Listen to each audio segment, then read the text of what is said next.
જાહેર મંચ ઉપર આવવાનું થયું. આજે બહુ સવિશેષ આનંદ છે. મારા બહુ પ્રિય કવિ અને શાયર અને ગુજરાતનું ગૌરવ કહી શકાય એવા અબ્બાસ અબ્દુલ અલી વાસી મરીઝ નામના એક મહાન શાયરનો જન્મદિવસ છે. અને એમની એક પંક્તિથી મારી વાતની શરૂઆત કરીશ કે ગરીબોના જીવનમાં ઝેર એવું રેડજે યારબ. કોના જીવનમાં ઝેર રેડવાનું કહે છે? આ તો ઉલટું. પણ એનો કમાલ બીજી લાઈનમાં ખબર પડશે કે ગરીબોના જીવનમાં ઝેર એવું રેડજે યારબ કે મરણનો ઘૂંટ પીલે એનું લોહી ચૂસનારાઓ.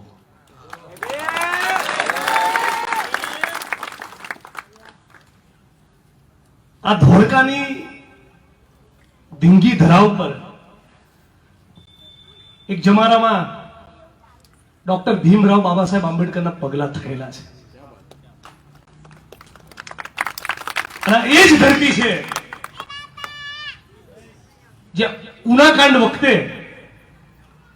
વેજલપુરથી અમે યાત્રા લઈ નીકળ્યા ત્યારે પહેલો પડાવ થયો હતો.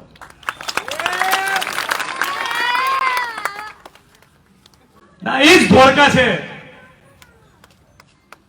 જેના સરોડા ગામની મેટરમાં જિગ્નેશભાઈ દર મહિને પૂનમ ભરવી પડે છે.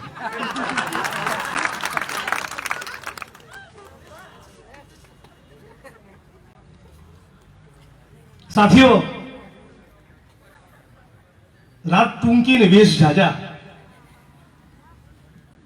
ઘણું બધું કહેવાનું છે અને આવા એકદમ આ એક પ્રેમનો પ્રસંગ છે ત્યારે કેવી પરિસ્થિતિ થાય કે પ્રેમના મિલનનો સૌથી ઉચ્ચ તબક્કો છે કે કહેવાનું ઘણું હોય ને કશું યાદ ના આવે. આજે બહુ બધું કહેવાનું છે. આ ચૂંટણીની કોઈ સભા નથી. ચૂંટણીઓ તો આવે ને જાય. આપણા માનો, આપણા જીવો અને આપણો થઈને રહેતો હોય એવો એક ઉમેદવાર આપણી જોડે છે. થોડા માટે રહી જતો હોય તો આ વખતે એને જીતાડજો. આટલું જ કહીશ.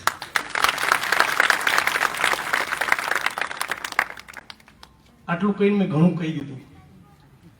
સમજદાર કો ઈશારા કાફી. પણ ચૂંટણી તો આવે ને જાય. આજે ગુજરાત અને દેશની સામે બહુ જ મોટા પડકારો છે.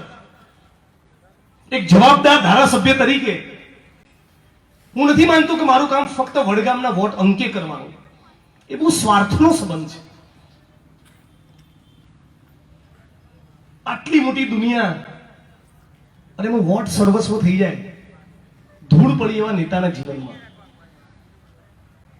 પણ ડોક્ટર બાબા સાહેબ આંબેડકર અને શહીદ આઝમ ભગતસિંહનું એક સ્વપ્ન હતું. એ સ્વપ્ન હતું નવા ભારતના નિર્માણ. ગઈકાલે આપણી મહાનગરપાલિકાની ચૂંટણીઓમાં આપણે જોયું 37% કેટલું એટલું જ મતદાન થયું ને. આ શું બતાવે છે? આ એ બતાવે છે કે લોકોની અંદર એક જબરદસ્ત નિરાશા વ્યાપી ગઈ છે. લોકો હતાશ થયા છે. એક બહુ મોટો વર્ગ નિરાશ થયો છે. પેટ્રોલ ડીઝલના ભાવ આસમાને પહોંચી ગયા છે. રામનું નામ લેનારા રામના નકલી ભક્તો જ્યારે વિપક્ષમાં હતા ત્યારે મોંઘવારીના મુદ્દે આખો દેશ માથે લેતા હતા. પણ અત્યારે ભ્રષ્ટાચાર, બેરોજગારી અને મોંઘવારીની ચરમ સીમા ઉપર પહોંચી ગયા છે. અનેક એવી ગરીબ બહેનો હશે, લાખોની સંખ્યામાં, લાખોની તાદાદમાં, જેણે પોતાના 2 ટંકનો રોટલો ઓછો કરવો પડ્યો છે આ મોંઘવારીમાં. કેમકે નવી કોઈ રોજગાર છે નહીં, મજૂરીમાં એટલા રૂપિયા મળતા નથી. તો ઘણી એવી બહેનો અને માતાઓ હશે જેમણે પોતાના 2 ટંકનો કોળિયો ઓછો કરવો પડ્યો છે. અને ત્યારે હું સવાલ પૂછવા માંગુ છું એ લોકોને જે લોકો ભારત માતાની જયનો નારો લગાવે છે. આ દેશની, આ મારા તમારા ભારતની લાખો માતાઓને આજે પણ આપણે કુપોષિત રાખી છે. આજે પણ આ દેશની લાખો માતાઓ અને બહેનો એ 2 ટંકનો સરખો રોટલો ફાડતી નથી. લાખો માતાઓ એવું હશે આજે પણ આ દેશમાં જે સવારે ઉઠીને પોતાના બાળકને, પોતાના બાલ બચ્ચાને એક સરખો નાસ્તો ના કરાવી શકે. આ દેશની આજની રિયાલિટી છે. અને એ કારણે આ 37% મતદાન આપણે જોઈએ છે. એક બહુ જ ઊંડી નિરાશા વ્યાપેલી છે લોકોમાં. લોકો આ રાજકીય પક્ષોથી થાકી ગયા છે, પાકી ગયા છે, ઊભી ઉઠ્યા છે. હવે આ દેશને કોઈ બચાવી શકે તો મને લાગે છે કે સંનિષ્ઠ કાર્યકરો બચાવી શકે. ખરેખર જેના હૃદયમાં છેલ્લામાં છેલ્લા માણસ માટે કંઈક કરવાની ધગસ છે, એ એવા વિરલાવા દેશને, એવી વીરાંગનાવા દેશને બચાવી શકશે. કે આપણી સામે પડકારો બહુ મોટા છે. તમારા જ મફલીપુર ગામના એક ભાઈ છાપામાં ઘણું લખે છે. વાત સાચી?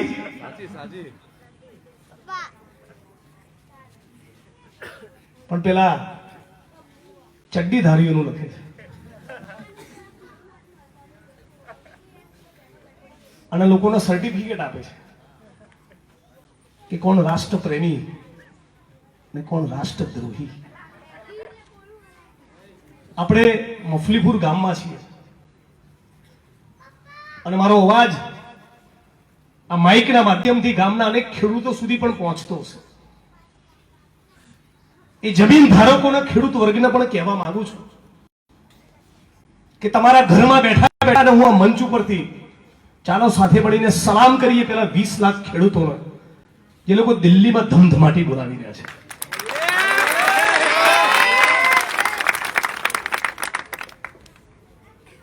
હું ગયો તો 2 દિવસ માટે સિંધુ બોર્ડર ને ટીકરી બોર્ડર.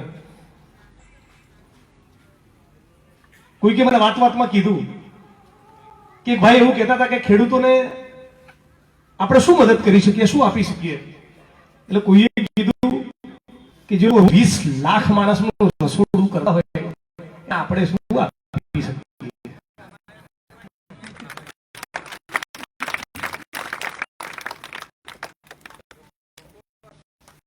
20 લાખ લોકો માટે જોડે હોય એક ખુમારી વા એક કમીર હું આપી શકું. પણ એ ખેડૂતોને પણ આ સરકાર શું કહી રહી છે?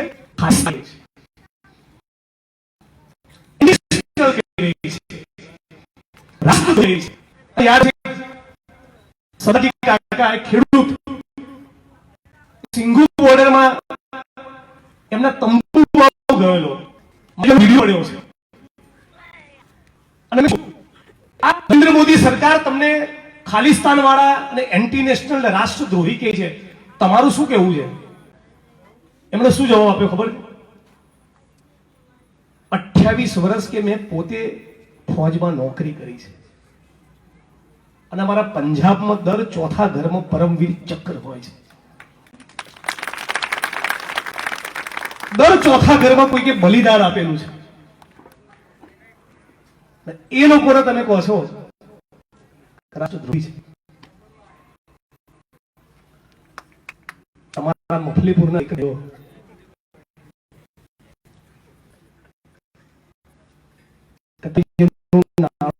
પકડ્યું છે એ અંગ્રેજોના ચાપલુસ હતા. ચાપલુસ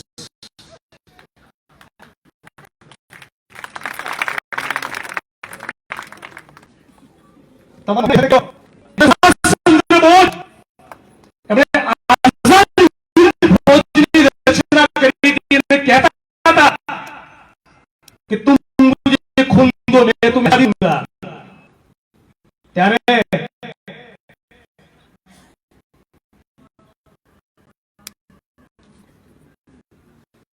સાવરકરે શું કર્યું?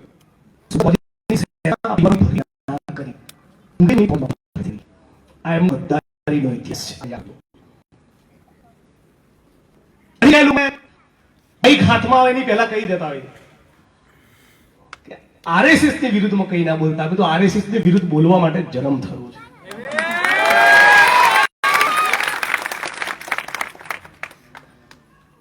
અને જગતના કોઈ પણ ચોકમાંથી આરએસએસ ની વિરુદ્ધ બોલીશ અને ગુજરાતની વિધાનસભાના મંચ પરથી બોલીશ. કેમ કે જે લોકો એવું કહી ચુક્યા હોય કે ડોક્ટર ભીમરાવ બાબા સાહેબ આંબેડકરના બંધારણને દરિયામાં ફેંકી દેવું જોઈએ, તમને દરિયામાં ફેંકવાનું તો નહીં કહીએ, પણ સાબરમતી જેલની યાત્રા કોઈક દિવસ કરાવીશું. हमको भी अभी 40 ही हुआ है.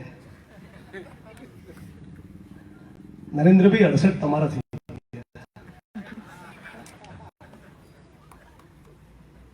તો આ લોકો ખુલ્લે આમ આરએસએસ ની સામે બોલો. અઢારનો વિવાદ દુબાર નહીં બોલે. સ્પષ્ટ શબ્દોમાં માંગુ છું, સ્પષ્ટ હશે.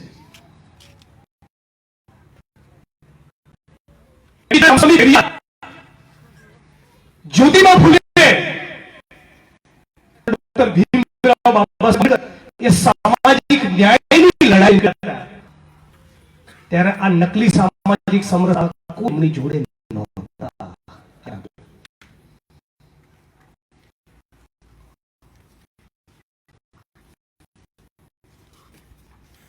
તો સત્યાગ્રહ થતો હતો નહોતા અને આંદોલન થતું ત્યારે સુખદેવ રાજભગત સીધા આ સ્વતંત્રતાના આંદોલનમાં જેમણે લોહીનું એક ટીપું નથી આપ્યું એ સર્ટિફિકેટ કોણ રસ્તો ધ્રુવી છે. પાછા શું કે जो बात करेगा वही देश पे राज करता है. अच्छा अब भाई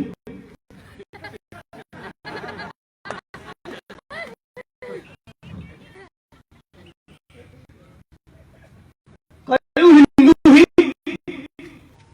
25 વર્ષ ભારતમાં 3,40,000 ખેડૂત આપઘાત કર્યો. એ 90% વર્ગ હિન્દુ વર્ગ.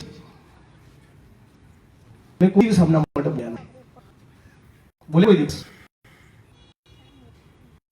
આજે પણ ગુજરાતમાં દેશની અસ્પૃશ્યતા છે. અનેક મંદિરોના દરવાજો કુવાઓ દલિત માટે ખુલ્લા નથી. તમે બોલે કોઈ દિવસ આ મુદ્દે? કોઈ દિવસ નહીં બોલ્યા.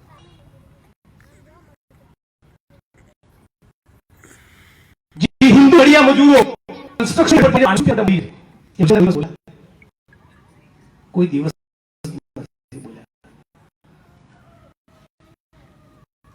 તમે હિન્દુના છો ના મુસલમાનના છો ના હિન્દુના તમારા બાપના બી નથી. તમે ખાલી સત્તાના છો.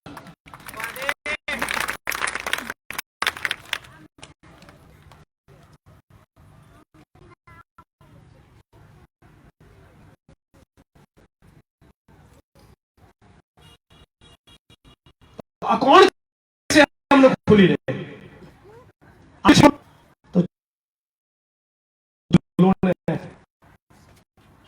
दरकाजी है. मोदी नबी साहब मुंह भी बड़ा होता है.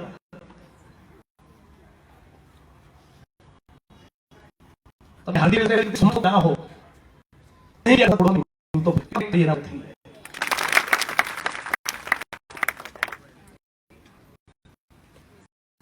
અત્યારે ગુજરાત અને દેશનું યુવાન જો બેઠો થઈ જાય એક નવું ભારત આપણે બનાવીશું. આ સપનું આપ જોવાની સપને હર ચીજ બેજાન મારું નહીં આવે. सबको ये भी होता है झेलने वालों का होना है, वो आलू हो गई है, वो सपना है। ये सपનું જો ગુજરાત દેશની રાષ્ટ્રતા હતા, પેટા જ્ઞાતિના બંધારણમાં માનીએ છીએ, એટલે ભાઈ બાબા સાહેબના બંધારણમાં ક્યારે માનીશ?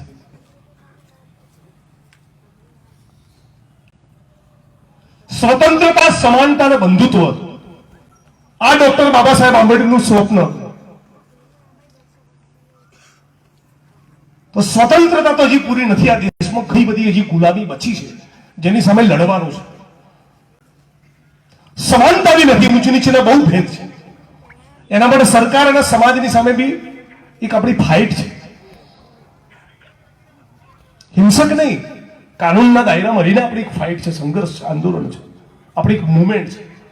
પણ જેને બંધુત્વ કરીએ, ભાઈચારો કહીએ, એ તો તમારા ને મારા હાથની વસ્તુ છે. તમને મારો હાથ પકડતા ને મને તમારો હાથ પકડતા કોણ રોકે છે જગતમાં?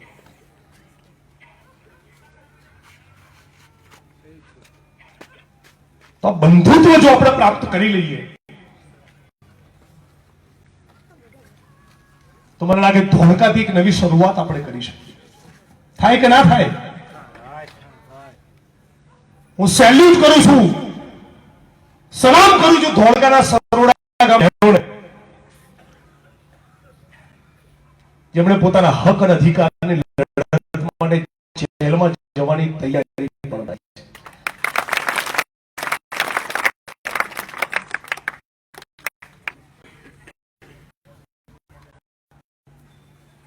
એક દાખલા પર આખા અમદાવાદ જિલ્લા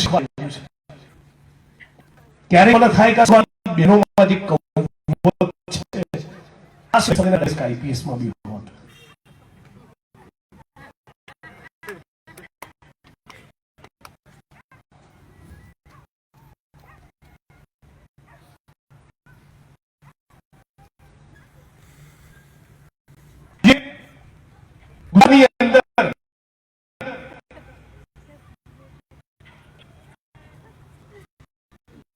બેરોજગારીના મુદ્દે અમે લોકો આંદોલન તૈયાર કરીએ છીએ. તમને બધા જ આજથી આપણે 3 વાક્યો બોલવાના ચાલુ કરો.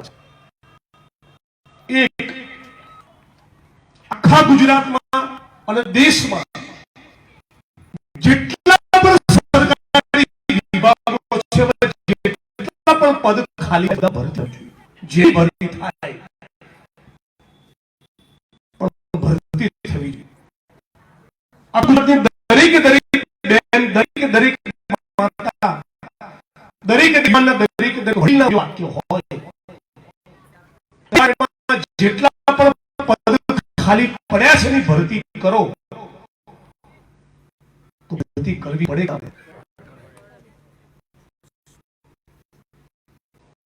બીજું કે ગુજરાત દેશમાંથી નાબૂદી, કાયમી નોકરી,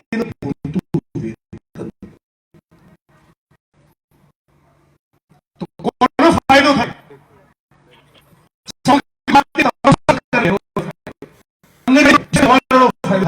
સફાઈ કામદાર ફાયદો થાય, આપણી થાય,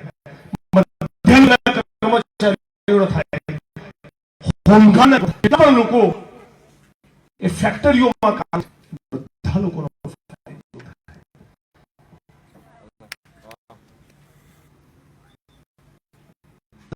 ત્રીજો સંકલ્પ, એક પણ સફાઈ કામદાર ગટરમાં મરવો ના જોઈએ. દલિત આંદોલન કેટલી 30 ડિસેમ્બર સ્ટેચ્યુ બનાયા, મારા જેવાનો બોલાયા, એમને મજબૂત રીતે હાથ પકડી શકે. આ દર્દ આપણને હોવું જોઈએ. મને ક્યારેક આખા ગુજરાતમાંથી ફક્ત 50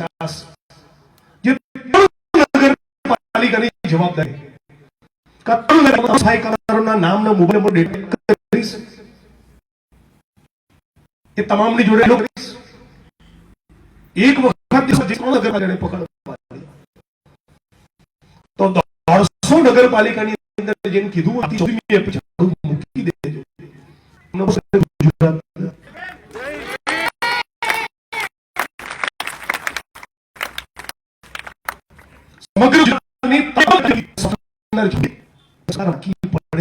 તમને બાપા કેવા આવે એક વાર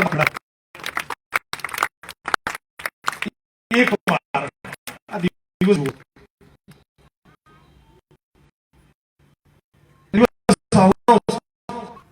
જયારે લો આવી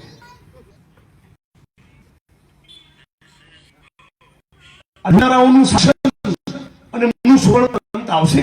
તકલીફ એટલી છે કે દિવસ ગરીબોના જીવ છે, એટલા ઓછા લોકો ધર્મ મરે ને એટલા ઓછા કણ મરે. લડાઈ એના માટે છે.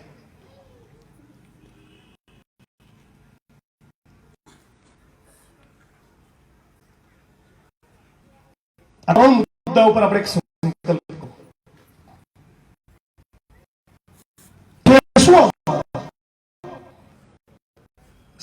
ગુજરાતી નાગરિક બોલે, બીજી બધી અમારે કોઈ વાત ના જોઈએ.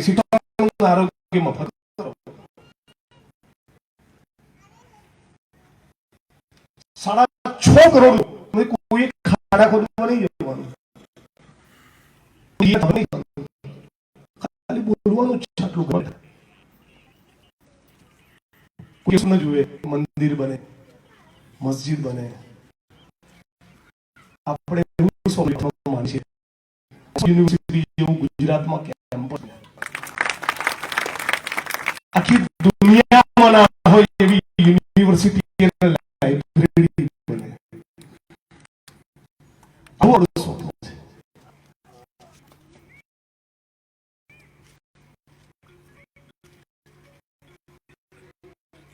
ખૂબ આશાવાદી માણસ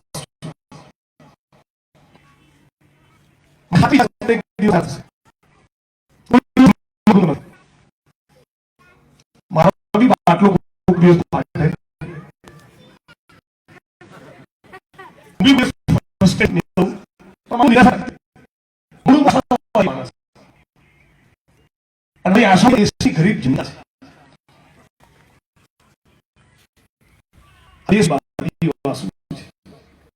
દેશનો ખેડૂત છે. પૃથ્વી પર કોના ખેડૂતના 36 લાખ કરોડ. બોલો કેટલા છે? હું બોલ્યું સાંભળજો. 36 કરોડ નહીં હો, 360 કરોડે નહીં, 3600 કરોડે નહીં, 36,000 કરોડે નહીં, 3.6 લાખ કરોડ પણ નહીં, 36 લાખ કરોડ નરેન્દ્રભાઈના ચોર 119 ભાઈબંધો જોડે પડ્યા છે. બોલો સિયાવર રામચંદ્ર કી. અને એટલે જ કોઈ કે સરસ કીધું છે कि सीता मैया बहुत दुखी है मोदी के काम से. बोलो क्यों? तो बोले सारे पैसे खा गए मेरे पति के नाम से.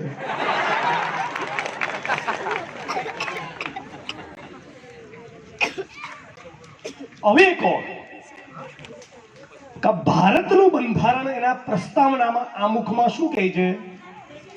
ધર્મનિરપેક્ષ સમાજવાદી લોકતંત્ર બનવું જોઈએ. કેવું સમાજવાદી? જેના કેન્દ્રમાં સમાજ હોય, એસસી એસટી ઓબીસી ને માઇનોરિટીનો માણસ હોય, કોઈ ખેડૂત અને ખેત મજૂર હોય, શ્રમિક અને શ્રમજીવી વર્ગ હોય, અદાણી અને અંબાણી ના હોય,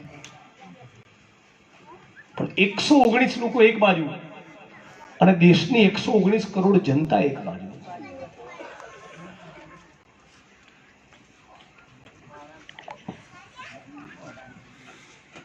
कुछ ज्यादा ही नाइंसाफी है.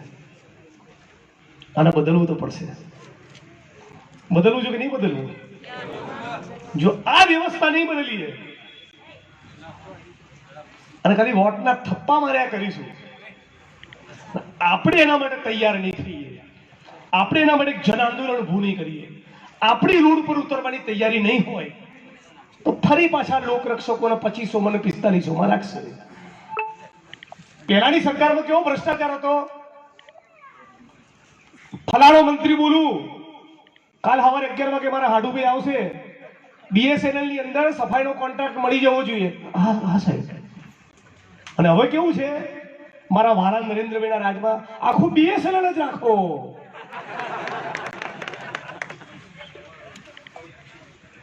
પેલા મંત્રી સાહેબ એવું કે ONGC માં ફોન કરે, મને ફલાણા ફોલ્ડરને મોકલું છું, કેન્ટીનનો કોન્ટ્રાક્ટ. અરે સાહેબ આપણા 2%. હા ઓકે રેડી. હવે 56 ઇંચ વાળા પેલા બાબા આખું ONGC જ રાખો કે તમે.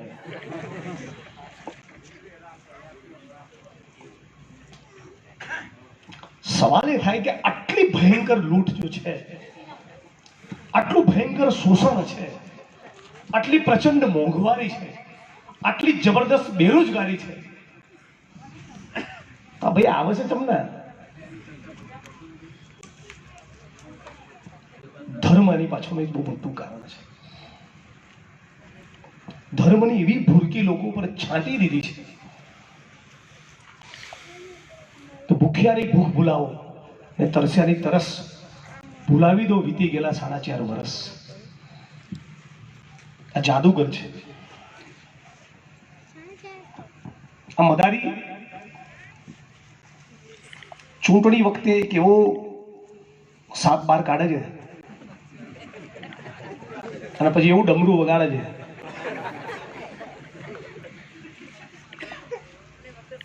કે ગરીબી, બીમારી, બેરોજગારી, લૂંટ, શોષણ, જુલ્મ, અત્યાચાર, અન્યાય બધું જ ભૂલી જઈએ છીએ. ક્યાંક વાક આપણો બી છે, ખરો કે નહીં? બહુ બધા લોકો રાજી થાય જિગ્નેશભાઈને જોવે ટીવી પર બરાબર ગચકાવે છે. તમે રેલીમાં એ નહીં જોવાનું. મારા તો દાડો પડે ને, અમારો બી દાડો પડે છે ખૂબ દાડો. અને જો કોઈ ઘટના બની હોય હું ના ગયો હોય તો પેલા બહારના છોડીને પથ્થર મારી જ ઠોકે. પેલા જે નહીં જતા વોટ્સઅપમાં મેસેજ મારા નામનો આવે, અલા ભાઈ સૌથી વધારે હું જ જઉં છું, મને તો છોડ.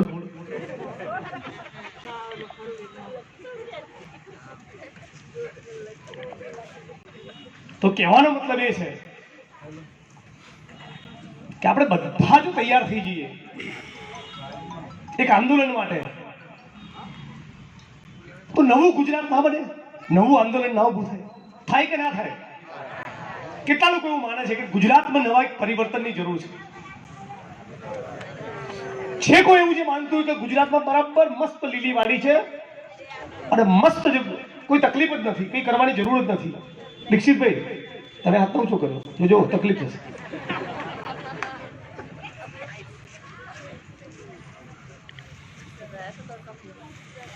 આપણે કોઈ કાર્યક્રમ પ્લાન કરીએ,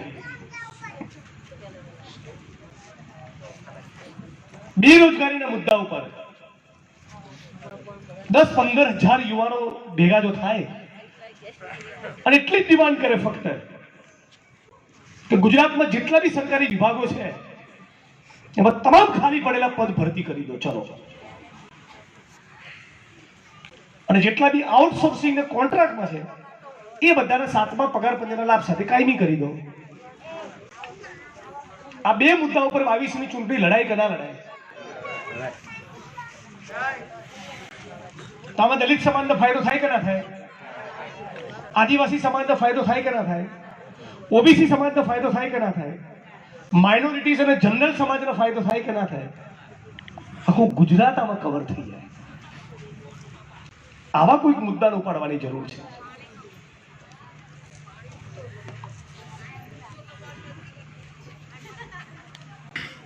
અને આવી રીતે જો મુદ્દાઓ પાડીએ તો જિગ્નેશભાઈ નું કોઈ કહે આ દલિત નેતા નહીં, ગુજરાતના અને ભારતના નેતા છે.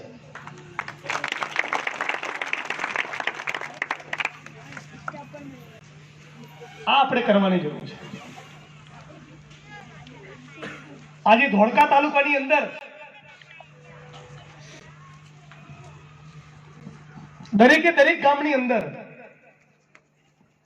થોડી ઘણી તો સરકારી પડતર જમીન પડી હશે, જે ખેત મજૂર છે, સરકાર ધારે તો એનો ફાળવણી થાય.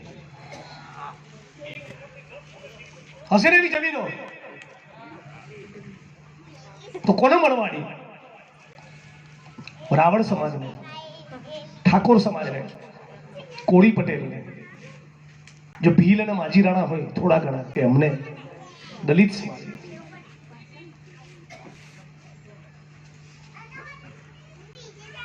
જો હું કહું કે ફક્ત દલિત સમાજને મળવી જોઈએ તો લડત અધૂરી રહેશે, પણ તમામ ખેત મજૂર વર્ગને મળવી જોઈએ.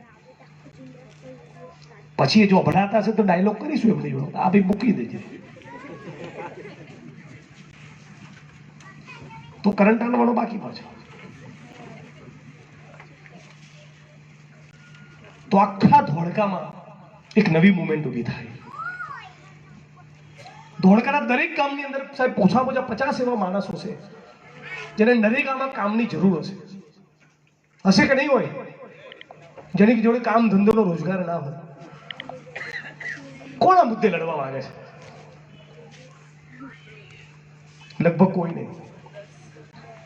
ધોળકાની અંદર બી ફિક્સ પગારનો અને આઉટસોર્સિંગનો કર્મચારી છે. કોણ આ મુદ્દે આંદોલન કરવા માંગે છે? બહુ ઓછા લોકો.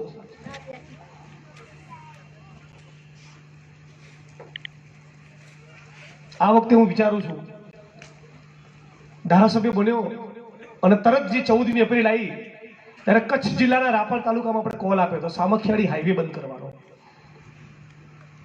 જો ત્યાં ઓબીસી અને દલિત સમાજને ફાળવેલી જમીનોના કબજા ના મળે તો એના માટે આ વખતે એવું એનાઉન્સમેન્ટ કરીએ ધોળકાની આ ધરતી પરથી મફલીપુરમાંથી કે 14મી એપ્રિલ અને ત્યાં સુધી બાબા સાહેબના સ્ટેચ્યુના માળા અર્પણ નહીં કરું જ્યાં સુધી ગુજરાતના 14 ગામમાં દલિતોને ફાળવેલી જે જમીનમાં ગુંડાઓનો કબજો ખાલી ના કરાવું.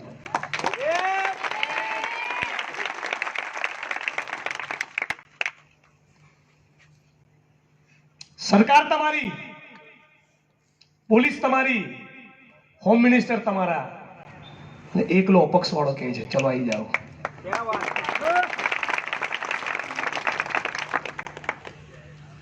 ના શું મળે? જમીન આપણી ખેડે બીજો. અને હમણાં તો કાયદો લઈને આવ્યા છે 10 વર્ષની સજા વાળું. મેં વિધાનસભામાં કીધું હતું માનનીય મહેસૂલ મંત્રી તમારે કલમ લગાડવી હોય તો આવી 10,000 વીઘા જમીનનું લિસ્ટ આપવું. 25 પૈસા જેવું મોં થઈ ગયું હતું. તમને બહુ ન્યાય કરવામાં રસ પડ્યો છે મારા વાલીડા. 10,000 વીઘા જમીનનું તમને લિસ્ટ આપવું. બોલો ચૂપ. પણ એ તો ચૂપ થઈને બેસી ગયા.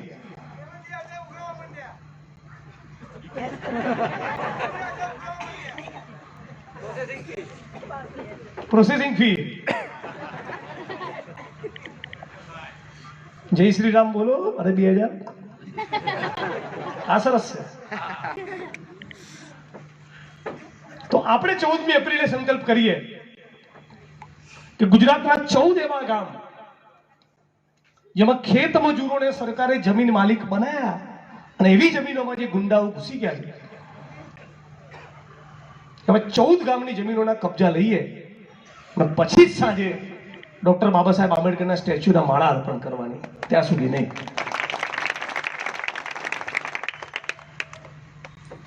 આવું થાય અને અમદાવાદ જિલ્લાનું એકાદું ગામ પસંદ કરું તો મારી જોડે આવશો ને? મારા માટે આવવાનું છે. એટલે જે ખેત મજૂરની જમીન પર ગુંડા ઘૂસેલા છે એનો હક અને અધિકાર મળે એના માટે આવવાનું છે. અને ખેત મજૂર કોઈ પણ જ્ઞાતિનો હોય, જરૂરી નથી દલિત સમાજનો, કોઈ પણ સમાજનો. આપણે તો માનવતામાં માનીએ છીએ.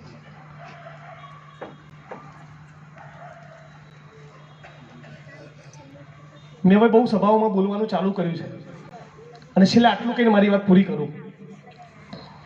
કે ભારત વિશે એવું કહેવાય છે કે બહુ આધ્યાત્મિક દેશ છે. બુદ્ધ અને કબીરનો દેશ છે, તો આધ્યાત્મિક તો હોય ને. હું બી માનું છું કે આધ્યાત્મિક દેશ છે.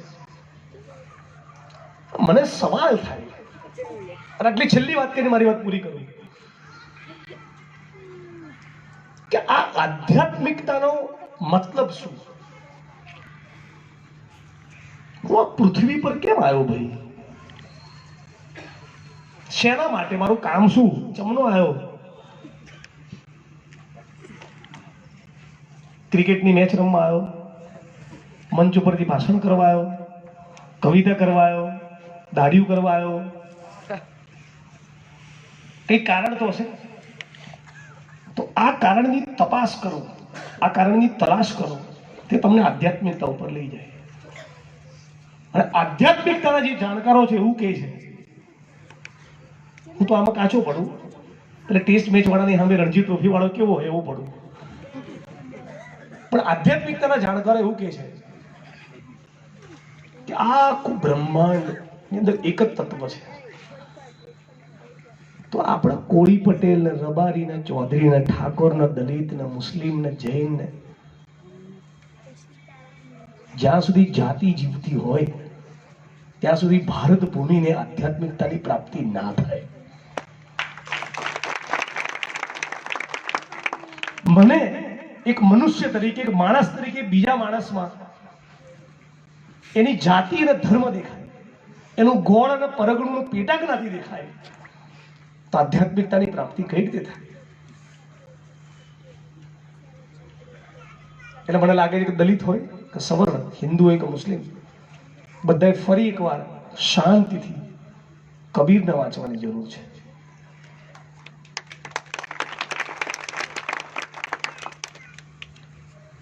माला जपू ना कर जपू, मुंह से कहूं न राम, राम हमारा हमें जपे, हम पायो विश्राम, कबीरा हम पायो विश्राम.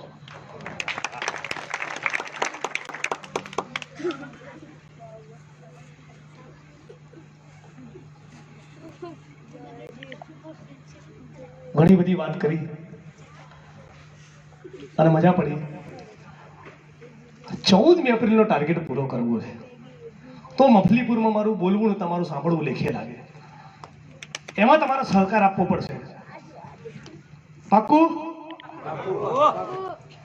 અમદાવાદ જિલ્લાનું કોઈ એક ગામ આપણે પસંદ કરીએ, અને તો અમદાવાદ જિલ્લાની બાજુનો કોઈક તાલુકો, જિલ્લો પસંદ કરીએ, પણ આવવું પડશે. કોઈ ગરીબ માણસને એનો રોટલો પાછો અપાઈએ, એનો હક અને અધિકાર અપાઈએ, તો મારું બોલવું, બાબા સાહેબને માળા પહેરાવી અને 14મી એપ્રિલ જવું બધું લેખે લાગે. તો સરોડાના બહેનોના સંઘર્ષને સાચા અર્થમાં ધોળકાએ સલામી આપી કહેવાય.